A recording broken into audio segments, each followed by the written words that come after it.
se acerca su venida, se oyen ya los pasos del rey que se aproxima, tanta ley aún nos queda, denunciar a pueblo y gente que Jesús está volviendo.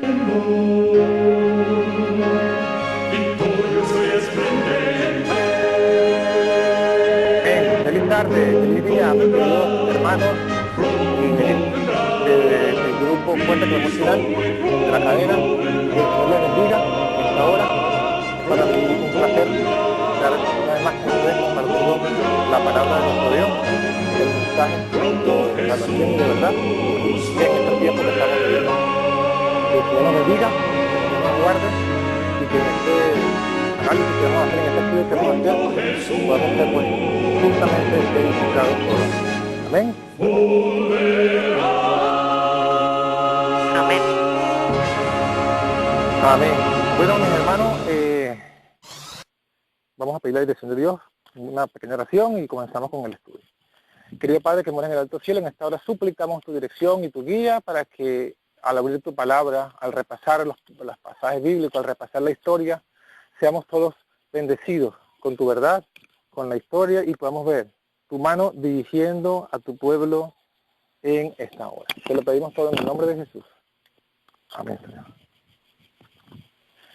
Bueno, mis queridos hermanos, el tema de hoy, como ya habrán sabido, es un estudio acerca de la profecía de Levítico 26, la profecía milerita de Levítico 26, que se refiere, o que predicó Guillermo Miller, que fue incluida en los carteles proféticos que manejaba la iglesia en ese tiempo, y que trae un mensaje para todos nosotros en esta hora. Y bueno, queremos analizar pues esta profecía, analizar este mensaje, porque hay muchos que lo han traído pues una vez más de vuelta, y inclusive hay mucha confusión al respecto de este tema, ¿no? Y bueno, esperemos que sea de bendición, como ya hemos dicho, ¿no? El entendimiento de la profecía, de todos estos mensajes, se basa en una expectativa que es real, una expectativa que es verídica, y es acerca de que Dios ha dejado en su palabra constancia de que Él tiene un plan, de que Él tiene un tiempo, y de que su plan y su tiempo están todos basados en el cumplimiento del tiempo y del plan conforme Dios lo ha establecido. Hay un versículo que nos apoya pues en esto. Hay dos versículos básicos que nos muestran esto, que debemos considerar, y el primero se encuentra en el libro de Gálatas, capítulo 4, versículo 4, donde el Señor nos dice a través del apóstol Pablo lo siguiente. Gálatas capítulo 4, versículo 4.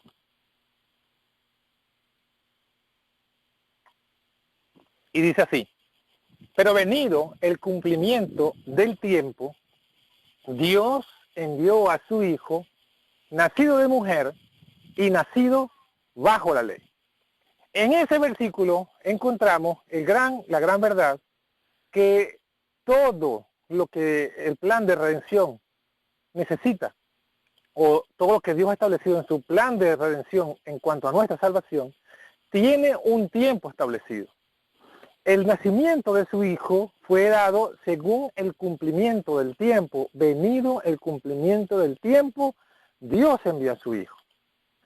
Y cuando llega el tiempo, y llega el cumplimiento de ese tiempo, también dice la palabra en el libro de Amós, que no hará nada Jehová el Señor sin que revele su secreto a sus siervos los profetas.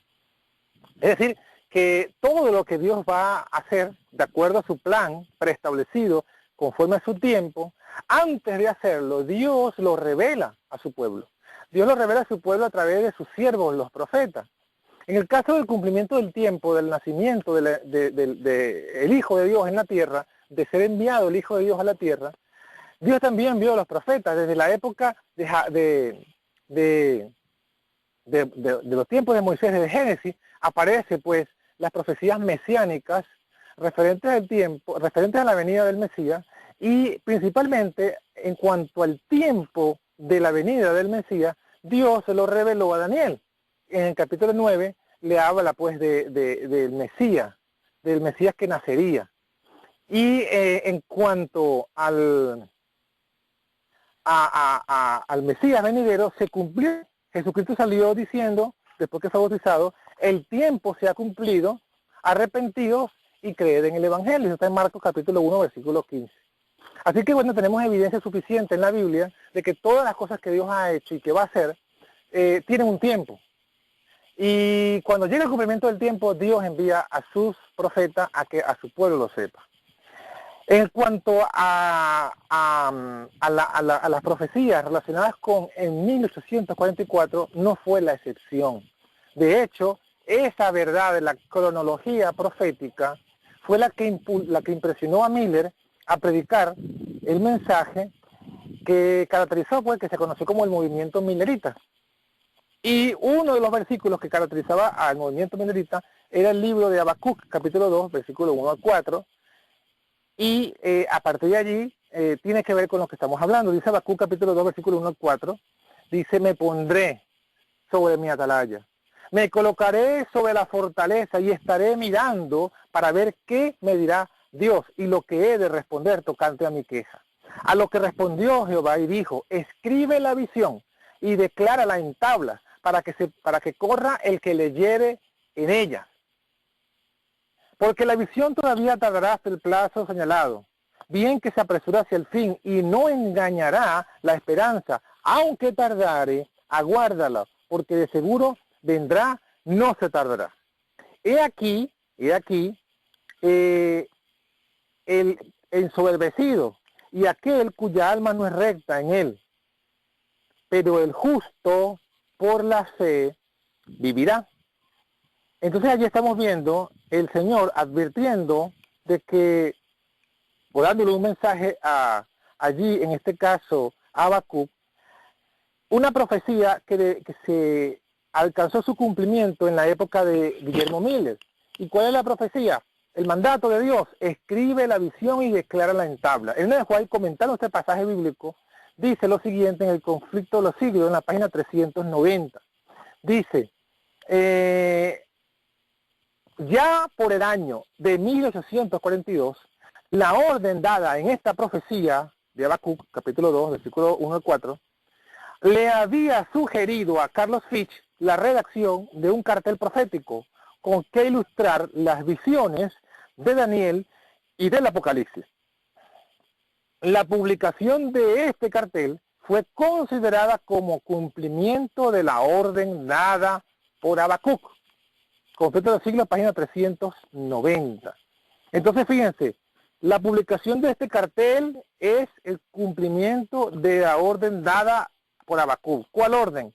Escribe la visión y declárala en tabla para que corra el que leyere en ellas.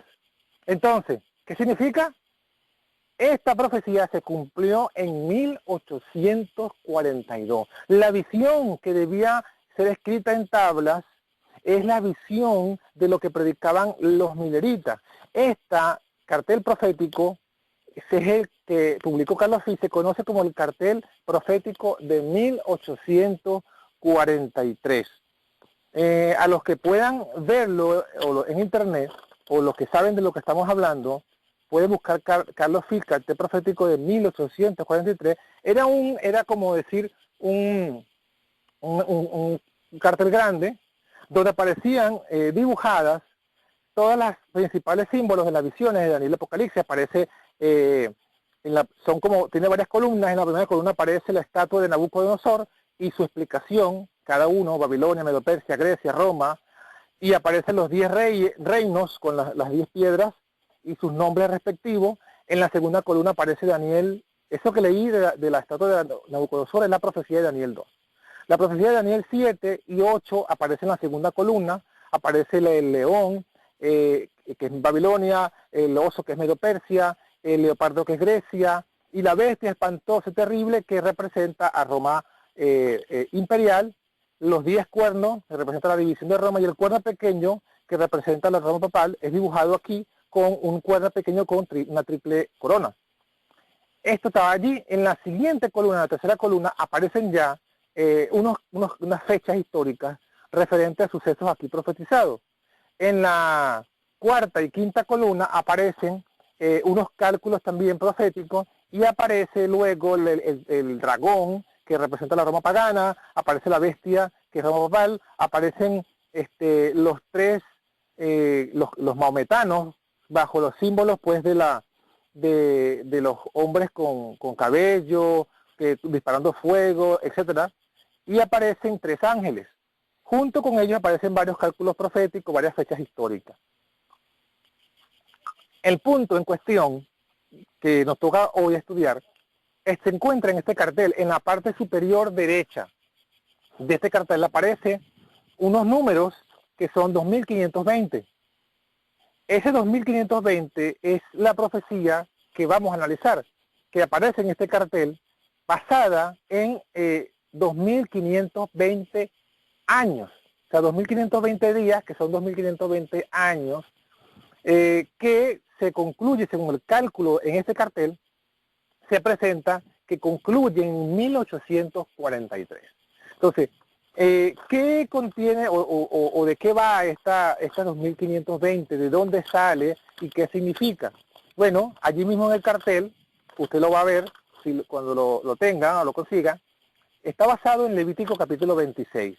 En Levítico capítulo 26 aparecen entonces un número 7, del cual se saca por cálculo 7 años, se multiplican por los meses, luego por los días. 7 por 12 meses da 84 meses. 84 meses por 30 días, que tiene un mes, da el total de 2520 días proféticos, que serían 2520 años. Es decir, en Levítico 26 aparece el número 7. Vamos a leerlo y vamos a ver de qué va este análisis. En Levítico 26 aparece lo siguiente, Levítico 26, 28, una profecía, una advertencia de Dios contra su pueblo como un castigo por su apostasía. Levítico 26, 28, yo procederé contra vosotros, lo haré con ira y os castigaré aún 7 veces por vuestros pecados. Y comeréis las carnes de vuestros hijos y comeréis las carnes de vuestras hijas. Destruiré los lugares altos, talaré vuestras imágenes, vuestros cuerpos muertos pondré sobre los cuerpos muertos de vuestros ídolos, y mi alma os abominará. Tornaré vuestras ciudades en ruina, asolaré vuestros santuarios, no oleré la fragancia de vuestro suave perfume. Yo asolaré también la tierra, y se pasmarán de ella vuestros enemigos que en ella moran. Y a vosotros os esparciré entre las naciones, y desenvainaré espada en pos de vosotros, y vuestra tierra estará asolada, y yermas vuestras ciudades. Entonces, dice el versículo 34, entonces la tierra descansará sus sábados, todos los días que estuviere asolada, y que vosotros estéis en la tierra de vuestros enemigos. La tierra descansará entonces y gozará su sábado. A partir de esta profecía, que advierte un castigo hacia el pueblo de Israel, por no haber sido fiel a Dios, aparece un castigo donde se menciona 7 veces, por lo menos si lo traduce la Reina Valera, y que a través de ese castigo la tierra de Israel descansaría los sábados, descansaría todos sus sábados en los días que la tierra fue asolada. Es decir, que al cabo de ese castigo, Israel retornaría a su tierra, y habiendo pasado pues ya el reposo de la tierra, y volvería para nunca más ser echado de allí. Los milleritas, Guillermo Miller entendió que estos 7 que aparecen en Levítico 26, 28, se refiere a 7 tiempos. Lo entendió porque en la King James, la versión inglesa de la Biblia, la King James Version, en Levítico 26, 28 dice, en lugar de decir, os castigaré 7 veces, dice 7 times, 7 tiempos. Y teniendo pues la experiencia de Miller, de los pioneros, o en este caso de los milleritas, que habían entendido que en Daniel 7, cuando habla del cuerno pequeño, y dominará el cuerno pequeño por tiempos y tiempos, y la mitad de un tiempo, ellos entendieron que tiempo era un año, tiempos 2 años, y medio tiempo el medio año, da un total de 3 años y medio. Esa interpretación todavía la conservamos los adventistas. Bueno, habiendo entendido que times o tiempos es un año, o se refiere a años, Cuando aquí Guillermo Miller leyó 7 times, entendió que esta profecía, este castigo a Israel, esta tierra desolada, eran 7 años que duraría. Entonces, sacando la cuenta, 7 años, convirtiéndola en días, daba 2.520 días, por tanto 2.520 años. Él calculó que la tierra duraría entonces 2.520 años, la tierra de Israel reposando, Israel fuera de su tierra reposando. Por supuesto que al cabo de los 2.520 años, entonces Israel volvería a su tierra.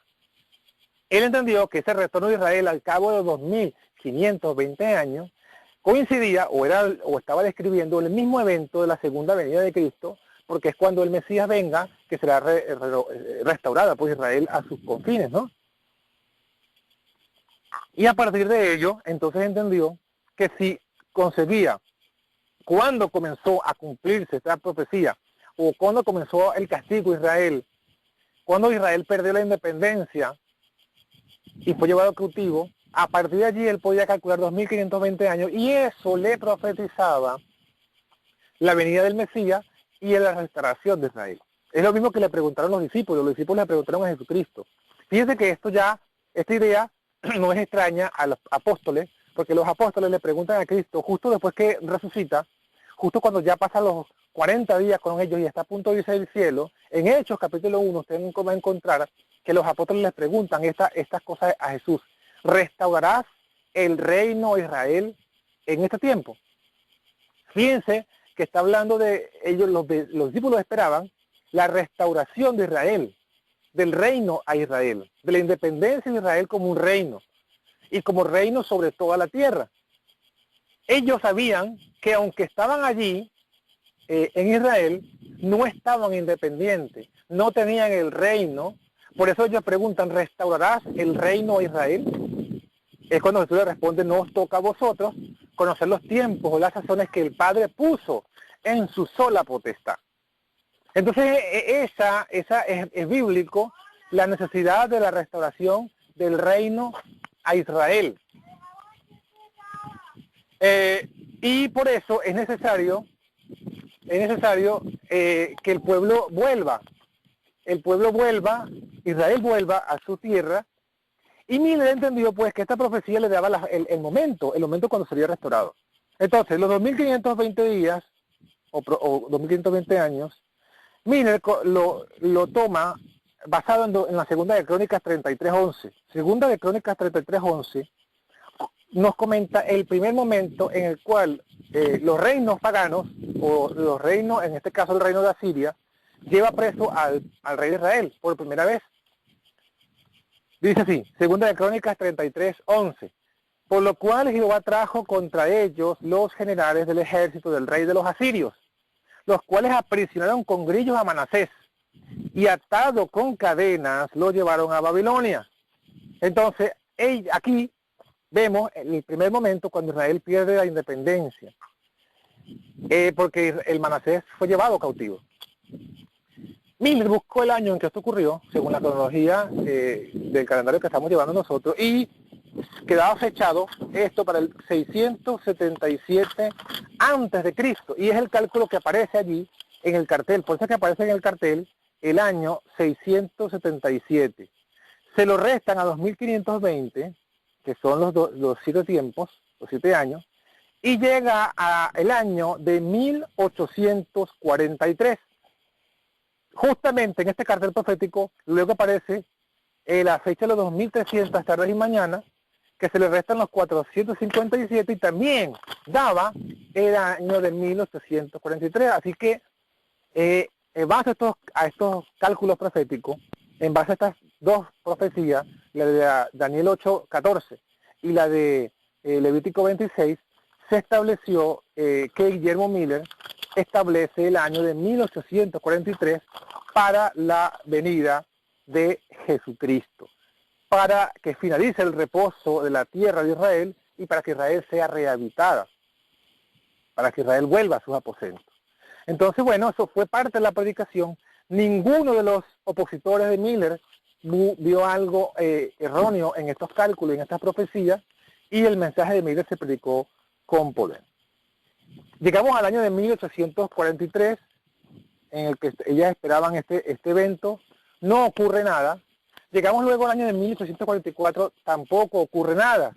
Ni Jesucristo viene, ni comienza la purificación del santuario, en el contexto que ellos entendían, la purificación de la tierra, ni Israel es restaurada, ni Israel comienza a rehabitar la tierra prometida.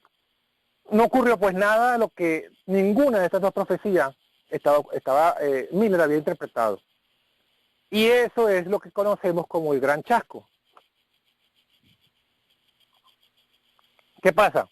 Inmediatamente del 22 de octubre de 1844, el día siguiente, el 23 de octubre, sabemos que comenzó el pueblo adventista que estaba esperando, que recibió el chasco, comienzan a recibir revelación y entendimiento de qué es lo que había pasado. Ellos revisan las profecías, específicamente revisan las 2300 de mañana, encuentran que no hay ningún error, que debía haber ocurrido algo, pero no entendían. Lo que ellos esperaban que ocurriera no ocurrió.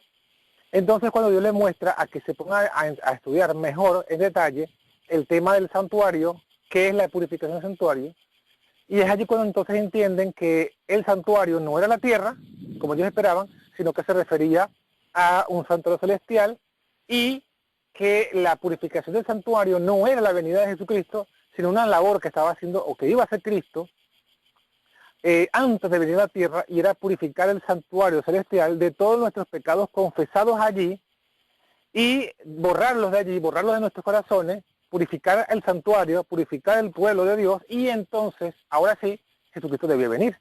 Y es así cuando surge, pues, como tal, el movimiento ya adventista, y con todo lo que ha sido, pues, nuestro mensaje.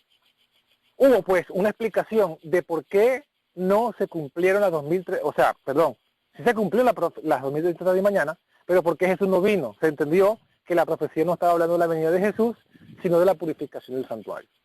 Sin embargo, no hay ningún evento que diga en nuestra historia, no lo señala ninguna cita del Espíritu de Profecía, que hubo una explicación. Hubo una explicación, sí, de por qué no vino Jesús en el 44 conforme a las 2300 de mañana, pero no hubo una explicación de por qué no regresó Israel a su tierra en el 1843 o 44. No hay una explicación, no sabemos qué pasó. No hay ninguna... Esta profecía de los 7 tiempos quedó allí sin entenderse. Así avanza la iglesia, el pueblo, y ya aparece una vez más una referencia a este cartel profético ya para 1850. En el otoño de ese año, de 1850, apareció una carta que escribió Elena de White, un hermano, llamada Loveland. Se traduciría el nombre del hermano Loveland, Tierra Amada. Y dice la siguiente, un extracto de la carta dice así: Dios me mostró la necesidad de tener un diagrama. Vi que era necesario y que la clara verdad colocada sobre tablas afectaría mucho y haría con que las almas llegaran al conocimiento de la verdad. Carta 26, 1850. Se encuentran en manuscritos liberados, tomo 5, página 202.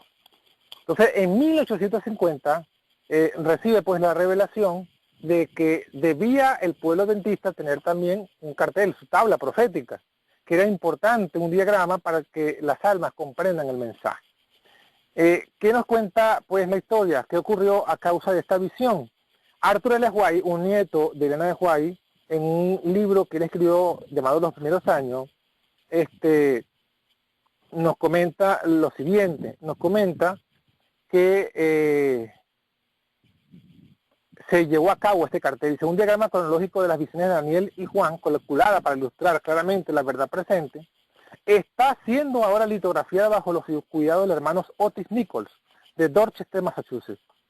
Aquellos que enseñan la verdad presente serán grandemente ayudados con esto.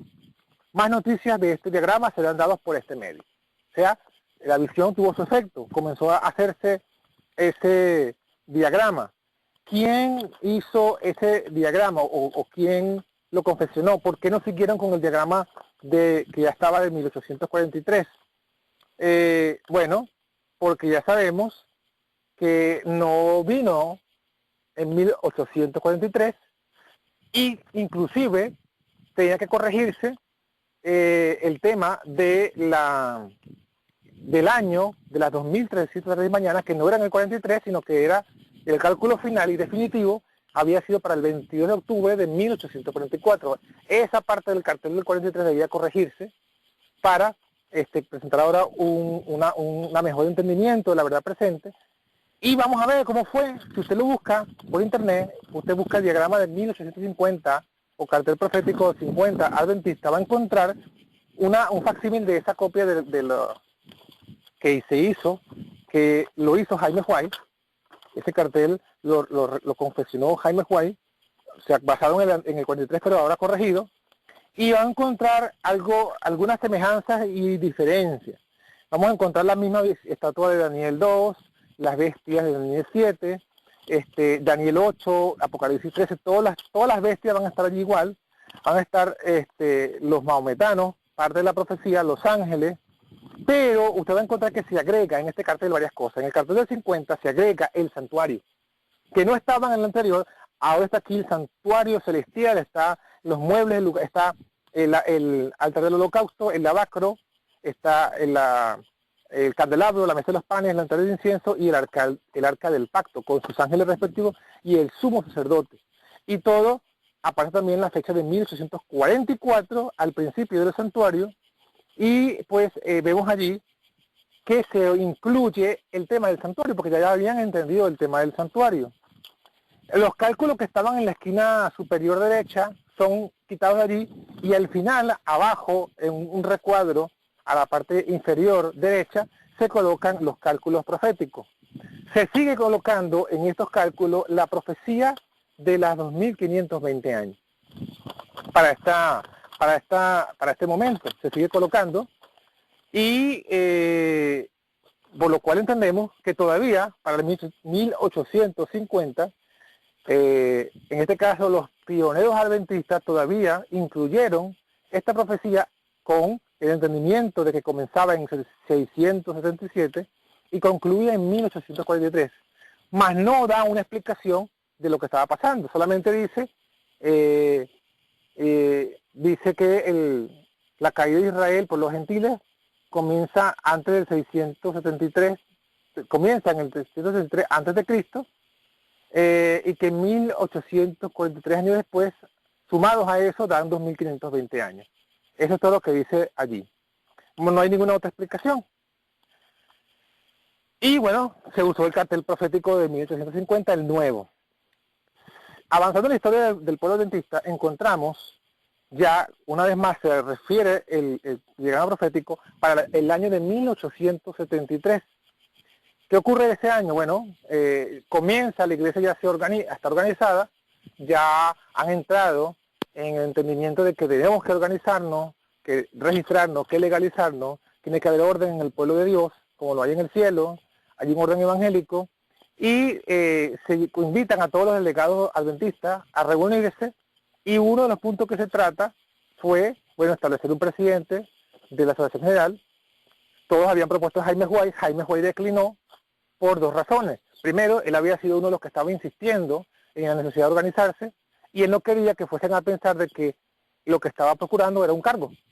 Entonces él declinó. Y segundo, la segunda razón es que él estaba entregado a la obra de las publicaciones y no quería que nada lo distrajera de eso. Por tanto, se eligió a otro hermano, John Brighton, y fue el primer presidente de los adventistas del séptimo día. Otra de las resoluciones que hizo esta reunión, la primera reunión de la Conferencia General, fue la siguiente, y usted que investiga y quiere comprobarlo, puede verificarlo en la Review and Herald, 26 de mayo de 1873. Y dice así: uno de los detalles más importantes de esta reunión fue el desarrollo de dos nuevos diagramas. Uno de los detalles más importantes de la reunión fue el desarrollo de dos nuevos diagramas. Las palabras fueron pocas, pero los resultados fueron de largo alcance. Fueron tomadas acciones en relación a la publicación de los diagramas para uso en las proclamaciones públicas del mensaje. un nuevo diagrama profético y uno de los 10 mandamientos. Entonces tenemos allí dos diagramas nuevos que surgen. Diagrama uno nuevo del profético y uno de los 10 mandamientos. Jaime White fue seleccionado para esta labor y dice en la misma Review and Herald, pero ya a final de año, de octubre, 6 de octubre de 1863. El diagrama profético va a ser mucho mejor que el que está actualmente en uso. ¿Cuál es el que estaba en uso? El que se había escrito en 1850. El santuario y los ángeles serán mayores y más audaces, de tal manera que todas las cifras del diagrama pueden ser vistas igualmente claras. De lo que ya hemos visto de la obra, juzgamos que va a ser algo bello. Review and Herald, 6 de octubre de 1863. Entonces, ¿qué vemos aquí? Que hay un nuevo diagrama que basado en el del 50, pero sería mejorado. Cuando usted ve el diagrama de 1863, ahí sigue lo mismo del santuario, de los ángeles, de los maometanos, de las bestias, de la estatua, etcétera, pero el recuadro inferior que aparece en el cálculo de los tiempos no está. Por supuesto, como ya dijeron, los ángeles, todas las imágenes fueron mejoradas, pero el recuadro del tiempo no está, y en su lugar, en la parte superior, se colocan varias líneas proféticas. Se habla de las 2260, 2300 tardes y mañana, etcétera, pero se eliminó por completo de este diagrama cualquier referencia a la profecía de los 2520 años. De los 7 tiempos del Levítico 26 fue eliminada en este nuevo cartel profético. Y eso ya eso pues nos deja con claridad lo que vemos luego a continuación. ¿Qué vemos a continuación? Vemos que después de la publicación, como dijimos, leímos que ya se estaba terminando de hacer el diagrama nuevo en octubre del 63, y ya luego vemos que para el año de 1864, el finales del primer mes, el mes de enero, vemos que se saca un artículo en la Review and Herald del 26 de enero, un artículo de Jaime White, el editor, y se hace una explicación de los 7 tiempos de Levítico 26. Ese artículo es un artículo escrito por Jaime White, por supuesto en armonía, en aprobación con todo el comité editorial de ese momento, y en ese artículo él explica justamente por qué no incluye la profecía de los tiempos de Levítico 26. Y bueno, es un poco largo, lo tengo pues aquí en castellano, o sea en español, si alguien lo quiere, yo lo puedo hacer llegar. De hecho estoy haciendo, de todo lo que estamos aquí hablando, estoy ya terminando de hacer un folleto para enviárselo a todos los hermanos de forma gratuita sobre sobre todo lo que hemos hablado aquí, ¿no? Y sobre el artículo de Jaime White y de Urias en mí, que también dan sus razones por las cuales esta profecía no es como la idea interpretado Guillermo Miller. Entonces, bueno, abordan en la expresión 7 tiempos, los versículos de Levítico 26, y explican que la expresión 7 tiempos o 7 veces no es de un tipo profético, sino que dice, por ejemplo, aquí leo lo que dice. ¿Qué significa esta repetida expresión de 7 veces? Respondemos, denota no la duración del castigo, sino su intensidad y severidad. Está bien expresado en el lenguaje del versículo 21. Añadiré sobre vosotros 7 veces más plagas, según vuestros pecados.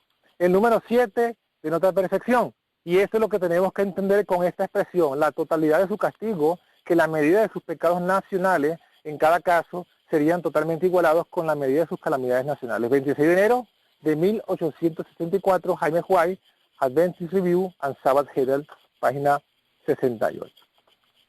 Luego habla de otros versículos, habla de Daniel 7, Daniel 4, y analiza desde el punto de vista del hebreo las expresiones que se usan para 7 tiempos, 7 veces, ¿no? Total, que el artículo demuestra, o escrito por Jaime White, explica y demuestra por qué ellos habían abandonado esta profecía o esa interpretación de este pasaje como si fuese algo profético, y que ya no es el entendimiento de nuestros pioneros y no, por tanto, no iban a ser colocados en el cartel profético. En otras palabras, la profecía de los 2520 años no fue olvidada ni fue dejada a un lado por la apostasía omega, sino que fue dejada a un lado por nuestros pioneros. No fue dejado a un lado por nuestros pioneros, con el apoyo y la presencia de Elena de White como profeta, con el apoyo pues de la inspiración profética que vemos lo siguiente. Elena de White, en todo lo que escribió, nunca habló acerca de los 7 tiempos de Levítico 26 como algo profético, nunca habló de la profecía de los 2520 años, ni nada por el estilo, pero sí habló bastante de los 2300 tardes y mañanas. Entonces, el testimonio de nuestros pioneros, tenemos allí a Jaime White y William Smith. Una aclaratoria para cerrar ya la idea y concluir por lo menos con la exposición y dejar abierto el punto de las preguntas y respuestas. Cuando nosotros hablamos de nuestros pioneros, haríamos bien en categorizar como pioneros a aquellos a quien Elena de White llamó pioneros. Y la expresión aparece con referencia a los hombres que llevaron adelante el mensaje luego del chasco. Ella habla, por ejemplo, una cita cuando habla de los pioneros, habla mi esposo, el pastor Uriah Smith, Jaime José Bates, Esteban Pierce y otros que eran perspicaces, nobles y leales. Pero yo nunca, por lo menos lo que yo he leído e investigado, nunca usa la expresión nuestros pioneros con referencia a Guillermo Miller. No estamos diciendo que Guillermo Miller no fue un gran hombre de Dios, no estamos diciendo que no fue un mensajero de Dios, no estamos diciendo que estaba errado, no estamos diciendo nada de eso, simplemente que no lo categoriza ella como pionero. Y no olvidemos que Guillermo Miller no entra en la categoría de los pioneros porque él no logró, quizás por su edad, ella dice, en una vez White habla de él en libros escritos, que fue por la influencia de sus compañeros en la predicación, que él no acepta la verdad del sábado. Él no aceptó el mensaje del tercer ángel. Y por eso Dios lo llamó al descanso, para salvarlo. Guillermo Miller no se pierde porque Dios lo llamó al descanso para que no levantara su voz pública contra el sábado. Él no lo aceptó por la influencia de sus amigos, ya estaba muy avanzado en edad, habían pasado por muchas experiencias. Dios, para preservarlo, lo llamó al descanso. Y por eso es que Guillermo Miller no acepta el mensaje del sábado, y por supuesto por eso no entra en la categoría de nuestros pioneros, porque él no levanta pues el mensaje o no levanta el pueblo adventista del séptimo día. Entonces, ¿quiénes son nuestros pioneros? Nuestros pioneros son, como lo dice Elena de White en un mensaje selecto como 1, incluye a Esteban Pierce, incluye a José Bates, incluye a Jaime White, incluye a otros, inclusive creo que incluye a Aidan Edson, que fue quien tuvo la visión del campo de maíz. Ellos son los que ella categoriza como nuestros pioneros y que por consiguiente pues son aquellos a quienes Dios usó para traer el mensaje del tercer ángel y completar así el mensaje de los 3 ángeles. Entonces, bueno, no sé si hay alguna pregunta o comentario o alguna otra cosa, hermana Brenda, pero esto es más o menos lo que quería compartir acerca de esta profecía para clarificar las dudas, las preguntas, las inquietudes que puedan haber al respecto. Amén. Gracias, John Frank. No sé si alguien tiene preguntas, puede presionar la estrella 61 y en un segundo me voy para el YouTube si los hermanos pusieron alguna pregunta por ahí. Sí, algún comentario.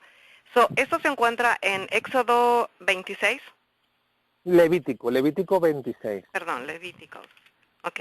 Porque sí. Quiero entender bien cómo nace esto, ¿no?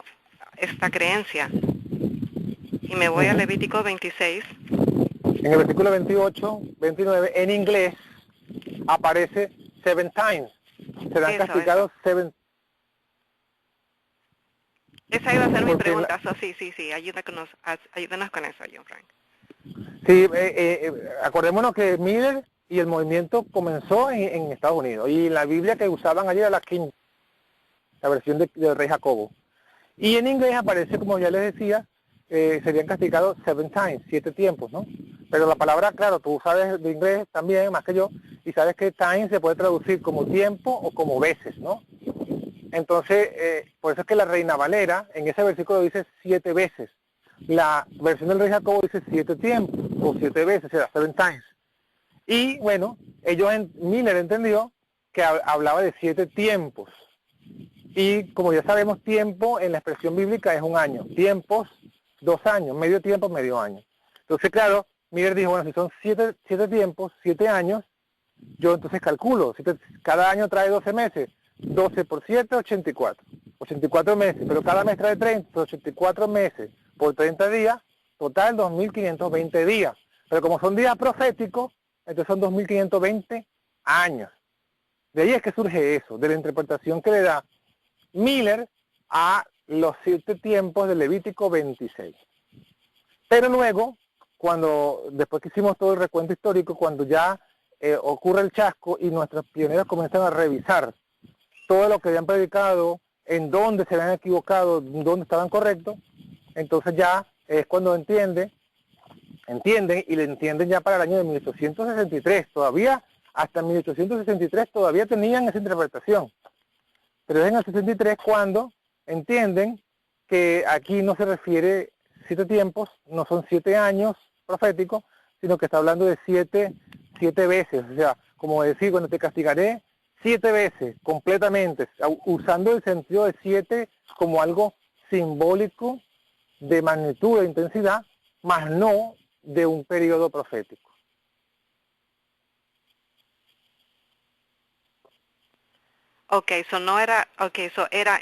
No estaba diciendo que va a castigar a Israel 7 años, sino no era como, era intensivo, ¿no? Como tú dices, no era años o tiempos. Sí, sino que era perfectamente, no eran 7 años, sino que serían castigados perfectamente, completamente, lo que implica, lo que significa el 7, pues, completitud, completo, perfectamente. El 7 significa completo, perfecto, abarcante. O sea, el 7 es el número de Dios, ¿no? De la perfección. Dios terminó toda su creación en 6 días, pero le faltaba un día para que quedara perfecto, que era el día de descanso. Entonces, cuando introdujo el descanso, entonces quedó completa, perfecta la creación. Entonces, lo que le está diciendo a los injertos serán castigados completamente, con la cantidad de años completos para que la tierra descanse, todos los sábados que no descansen. Y esa interpretación no es, cuando yo digo, o sea, cuando vemos, ¿por qué si eso lo predicó Miller, luego la iglesia hoy día no lo predica? Bueno, no, la iglesia no se predica hoy día, no porque lo dejaron a un lado en la apostasía omega, no. Fue dejado a un lado por nuestros pioneros con la aprobación de Elena de White. Entonces, una cosa es diferente decir eso a decir que fue dejada esa profecía cuando llegó por causa de la apostasía omega. Si fuese por causa de la apostasía omega, entonces diríamos, sí, nuestros pioneros la creían, pero la apostasía omega la rechazó. Tendríamos razones para decir, bueno, nosotros deberíamos también sostenerla. Pero no fue dejada por la apostasía omega, sino fue dejada por nuestros pioneros, que lo estudiaron junto en esas reuniones que tenían ellos con Elena de White, porque lo dice ella misma que ellos tenían esas reuniones, y concluyeron que esa profecía no era tal profecía. Eso no se refería a una profecía de tiempo, sino que era una profecía sin tiempo. O sea, es cierto, lo que sí es cierto del Levítico 26 es que Israel, según la carne, está bajo el castigo de Dios por su idolatría y que no va a regresar a tener esa independencia en Israel hasta que venga el Mesías por segunda vez, hasta la segunda venida de Cristo. Por eso es que hoy día vemos, fíjense que hablando de ese punto, Brenda y hermanos, cuando yo estudié esto, porque cuando me pediste que lo estudiara y lo estudié, esto me ayudó a entender esa cita de primeros escritos que yo no había entendido en su contexto histórico, que Elena de White dice que en su tiempo había algunos que insistían que debían ir a la vieja Jerusalén a predicar. Y ella tajantemente dijo que no, que eso era una pérdida de tiempo, que iba a ser muy difícil hacer creer a los judíos que Jesús había venido, que el Mesías había venido por primera vez y era Jesucristo. Y luego y hacerlo luego creer que el Mesías vendría por segunda vez. Y luego también dijo que Israel nunca sería reedificada en su tiempo. Entonces, ahora entiendo por qué, porque claro, las consecuencias de entender que 2500, que Levítico 26 se cumplió en su tiempo y se cumplió en 1843, ¿qué significa? Bueno, que se debería ver, si eso se cumplió, como predicaba Miller, se debió haber visto entonces que a partir del 43 era necesario que Israel, que la gente volviera a Israel, que Israel fuese reedificada. Y si yo creo eso, si yo creo que Israel, que el tiempo de que Israel sea restaurada se cumplió en el 43, yo debía entonces ir a Israel a predicar a los judíos. O sea, detrás de eso que Elena de White condenaba, estaba seguramente este entendimiento de los 2520 años. Y hoy día inclusive hay algunos que lo piensan así, ¿no? Que hay que ir a Jerusalén, que Jerusalén sigue siendo la Tierra Santa, y de que, bueno, los evangélicos hoy día lo creen así. Creen que la reconstrucción del tercer templo es profética, que es allí donde el anticristo se va a sentar, en Jerusalén, en el templo restaurado. Bueno, hay un montón de cosas que son interpretaciones evangélicas, ¿no? Y esto todo se basa en el 25-20. Tiene relación, porque claro, ¿qué es lo que dice el 25-20? Si fuese cierto como lo predicó Miller. Bueno, que desde 1843 ya Israel volvió a ser la capital del pueblo de Dios. Y por tanto, el pueblo de Dios está volviendo, debía volver a Israel.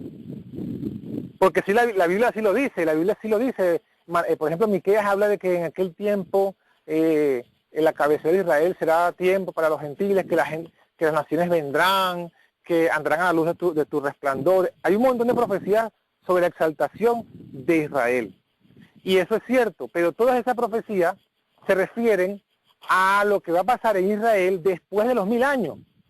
Porque después de los 1000 años es cuando, lo dice Apocalipsis, la Jerusalén, la nueva Jerusalén, descenderá del cielo. Y dice Apocalipsis, y todas las naciones que hayan sido salvas traerán su gloria a Jerusalén. Eso dice Apocalipsis. Pero se refiere a lo que va a suceder en Jerusalén, en la nueva Jerusalén, después de los 1000 años.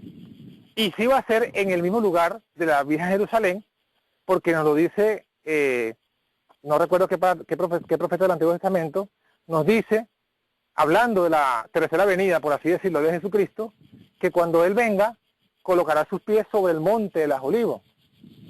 En otras palabras, que la nueva Jerusalén geográficamente va a estar ubicada en el mismo lugar que hoy día está la vieja Jerusalén, allá.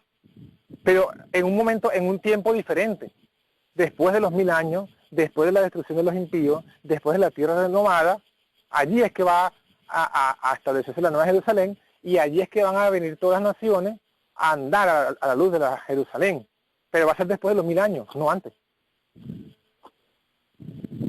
No, entonces, ¿en qué se basan los que, bueno, yo me pregunto por qué hicieron tantos carteles, ¿no? 1850, 1873, bueno, yo creo que estaban haciendo de nuevo, tratando de aclarar las cosas, no sé, y esos carteles proféticos que realmente, eso yo no entiendo por qué hicieron eso, pero entonces, ¿en qué se basan los que ahora creen en el 25-20? Si esto con los escritos de Stas y todo está claro. Bueno, claro, se basan solamente en lo que dice Elena de White con referencia al cartel profético de Miller, pero ignoran lo que Dios le fue diciendo luego a la misma Elena de White, que lo mencionamos, por ejemplo, que ella dijo, Dios me dijo que hicieran un cartel en 1850, que hicieran un nuevo cartel.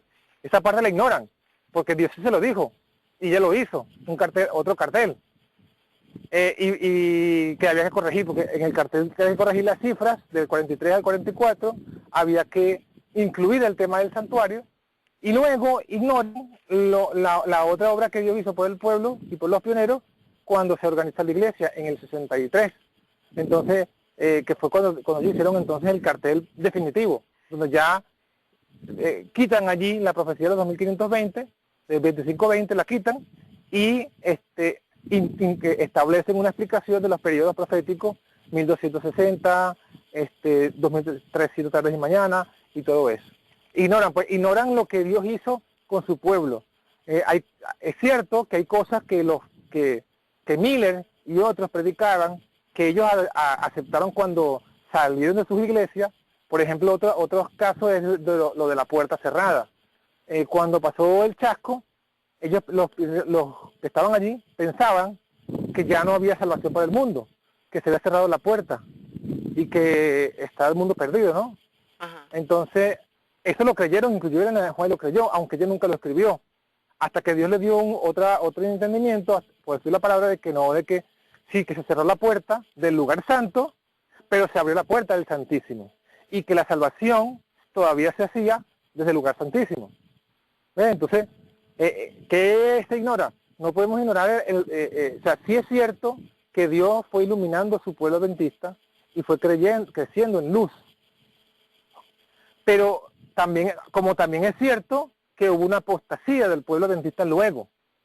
Entonces, claro, el problema con los que hoy día defienden mucho el 25-20 es no hacer esa diferencia, no saben hacer la diferencia.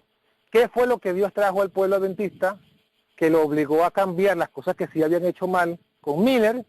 ¿Y qué fue lo que hizo la apostasía Omega?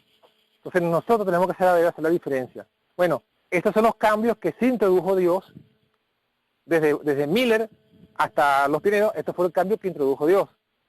Y lo de aquí en adelante, los cambios que hubo después no fueron por Dios, sino fue por la apostasía. Entonces hay que saber hacer la diferencia. ¿Cuáles fueron los cambios guiados por Dios y cuáles fueron los cambios guiados por el hombre? Esa es la que hay que hacer la gran diferencia para poder saber que sí y que no. Ok, amén. Entonces, los carteles que fueron creando, o sea, los que se basan ahorita en el 2520 solo se basan solamente en lo que aprendieron con Miller. Pero mientras tanto, Exacto. Dios está iluminando a su pueblo, Elena G. de White, a los pioneros. ¿Tú dijiste 1863 fue el último que sacaron? Es correcto, el último cartel. Ok, entonces...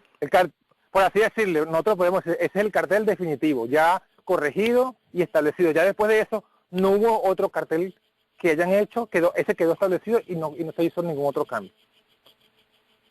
Ok. Wow, qué interesante, qué lindo. La verdad, John Frank, qué lindo ese estudio para los hermanos que muchos de ellos no conocían. Yo sé que están en el YouTube, dijeron muchos de ellos que no lo conocían, ahora podemos entender. Aquí te doy una preguntita más ya que nos queda como 2 minutitos. ¿Dónde lo dejó escrito la hermana Elena G. de White? Si hay que enseñarlo porque aquí decían que era una falsa profecía. Esa es la hermana María Cristina. Feliz sábado, hermana. No, bueno, Elena de White, no, como les dije, no habló del 25-20, no aparece hablando nunca a favor y por tanto tampoco aparece hablando directamente en contra. Pero, como nosotros sabemos, Elena de White no era un ente aislado. Ella era parte de un pueblo, y ella misma lo dice en sus escritos, que ella se reunía con los pioneros, que juntos estudiaban el asunto, y que Dios le demostró, o sea que ella dice textualmente, cuando llegaban a un punto en su estudio donde no podían más, entonces yo era tomada en visión, y se me daba una clara explicación de los versículos que estábamos estudiando, y de cómo debíamos enseñar la verdad.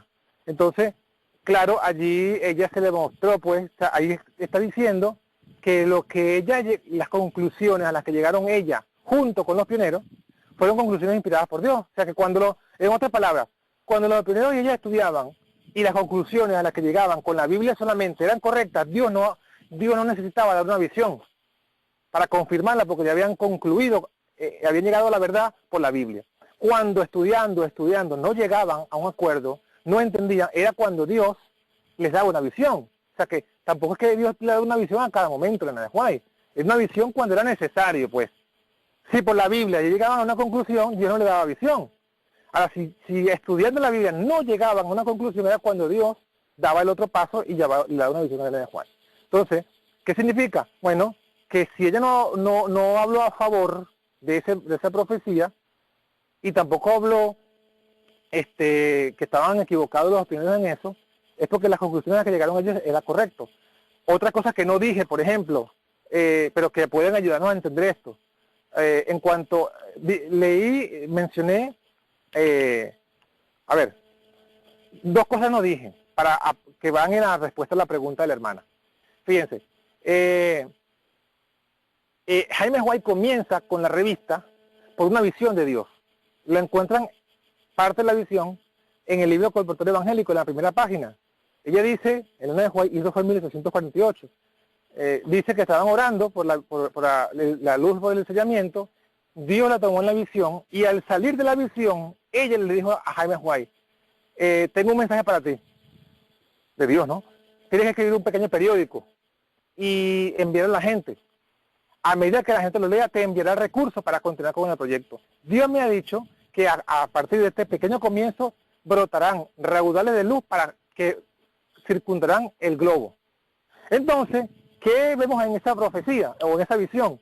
Bueno, que Dios usaría a Jaime White y a la Review and Herald, a la revista que él publicó luego, de allí salían rayos de luz.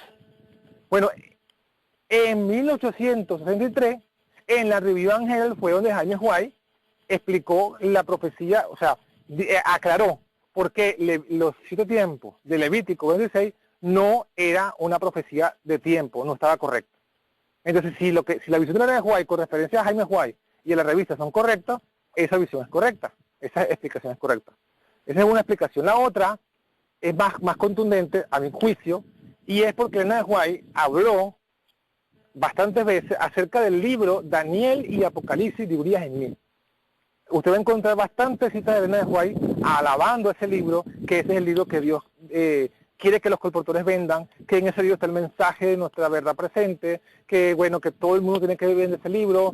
Hay un montón de citas a favor de ese libro, que en ningún sentido, no hay una sola cita, nunca Elena de White criticó ese libro.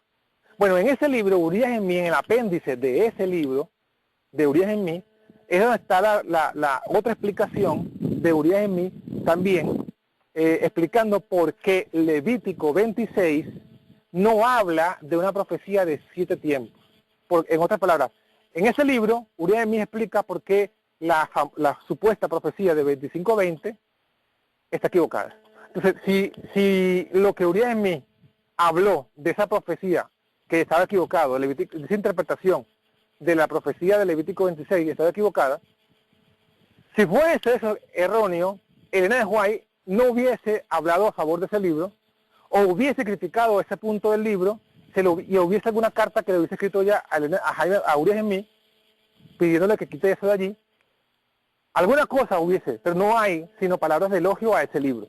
Y en ese primer libro incluía esa explicación de por qué la interpretación del 25-20 estaba equivocada. Entonces, tenemos esas dos evidencias, de que Elena de White habló bien de Jaime White y su revista, de Urías en mí y su libro, y en ambos casos ellos colocaron una explicación de por qué la profecía del 25-20 estaba equivocada. Wow, tremenda información. Una más, que aquí está, dice, el 25-20 no es verídico, es el tema favorito de los seguidores de Jeff Pippinger. Eso es lo que dice el hermano. ¿Quién es ese hombre? Y son todos los que están, los judaizantes, yo voy a decir, para decirles en una... Bueno, Jeff Pippinger no sé si habla a favor de las fiestas judías, no sé si le cabería esa categoría de judaizante, pero sí sé que él lleva un ministerio que habla de profecía. Él estuvo, por lo menos cuando yo lo conocí en el 2001, estaba aliado con la revista Nuestra Fe y Fundamento, con Ron Spear y Roberto Restrepo, de Venezuela. Ellos tenían un ministerio de la revista Nuestro Fin y Fundamento. De Colombia. Y allí, bueno, sí, en Colombia. Y él, Jeff Pippinger, bueno, justamente habla mucho de la profecía, habla del patrón profético, y habla de esas cosas. Y bueno, sí, sé que hoy día él es el que está ahora llevando adelante esa profecía, pues esa del 25-20, ¿no? Pero en todos sus escritos, ellos mencionan muchas citas de Elena de White, de los pioneros, de Miller y de otros, pero ellos no dicen nada de esto que les acabo de leer. No señalan las citas de Elena de White acerca del diagrama del 50, no señalan los escritos o sea, no dicen nada de lo que dijeron nuestros pioneros, de Jaime White y Urias Smith. O sea, ahí yo veo un poquito de incoherencia, porque sí, cuando J.F. Piñer, por ejemplo, habla de las trompetas o habla de los sellos, saca mucho a Urias Smith y lo defiende como parte del mensaje del profético, etcétera. Pero no hace lo mismo, o sea, es decir, no usa a Urias Smith con referencia a esta profecía, porque en el mismo libro que él saca, que Urias Smith defiende los sellos como son, en ese mismo libro Urias Smith contradice su interpretación de Levítico 26. Entonces, ahí hay inconsistencia. Lo tomo para un punto, pero para otro punto no lo tomo. Entonces, no podemos ser así. O sea, si el libro de Urias Smith, como dijo Elena White, contiene el mensaje de la profético de nuestro pueblo, entonces todo es válido. Y si hay algo erróneo, entonces no podemos decir que es válido. O sea, tenemos que ser coherentes en ese aspecto. Y en ese punto creo que J.F. Piñer está errado, pues que está, no, hasta el momento todavía de lo que he leído de él, no veo por qué, cuál es la insistencia de esa profecía. Pero probablemente quizás tenga razón en ese sentido de categorizarlo de judaizante. Probablemente de allí venga luego, más adelante, o quizás ya está llegando, la relación de, o sea, porque es lo que te decía, si yo creo que eso se cumplió, que ya el castigo sobre Israel terminó, sobre la tierra de Israel terminó, si ya la tierra de Israel reposó sus sábados, y entonces deben ser restaurados, entonces yo debo creer que hay que ir a Jerusalén y creer que Jerusalén sigue siendo tierra santa hoy día es un aspecto del judaizar. Entonces, en ese aspecto sí podrías tener razón en decir que J.F. Piñer podría ser entonces uno de los judaizantes modernos. Amén. Amén. Bueno, se nos acabó el tiempo, John Frankens, que realmente es algo para tomarlo otra vez, estudiarlo otra vez, ya que los hermanos no pueden decir que no saben el 25-20. Ahora podemos entender más que también para ahí hay dos otros grabaciones del pastor Piedrejita, pero esto está bien claro contigo.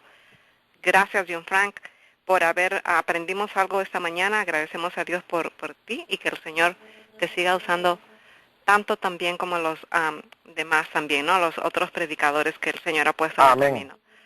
Un abrazo grande para ti, tu esposa y tus niñas, y pues un feliz sábado.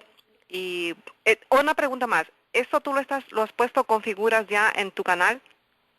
Sí, yo hice un video de este mismo estudio con figuras y todo.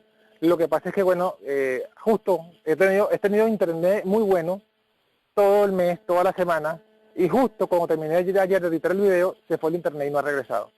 Entonces, cuando llegue el internet, yo lo cuelgo en el canal, o también te lo puedo pasar a ti para que lo cuelgues en tu canal, como habíamos hablado, y para que la gente lo pueda disponer. También, como estoy diciéndote, como dije al principio, perdón, esta semana termino un folleto de esto mismo, o sea, con las citas por escrito, no solamente el video, sino también un folleto, y lo voy a poner gratuito para que la gente, te lo puedo pasar a ti, para que tú luego también lo pagas a todos los hermanos por el grupo de WhatsApp, y a todo el que quiera también lo pueda descargar, pues, y tenga allí las citas, el video, el audio, y tenga toda la información para que pueda, como buen veriano, estudiarlo y tener su propia conclusión al respecto.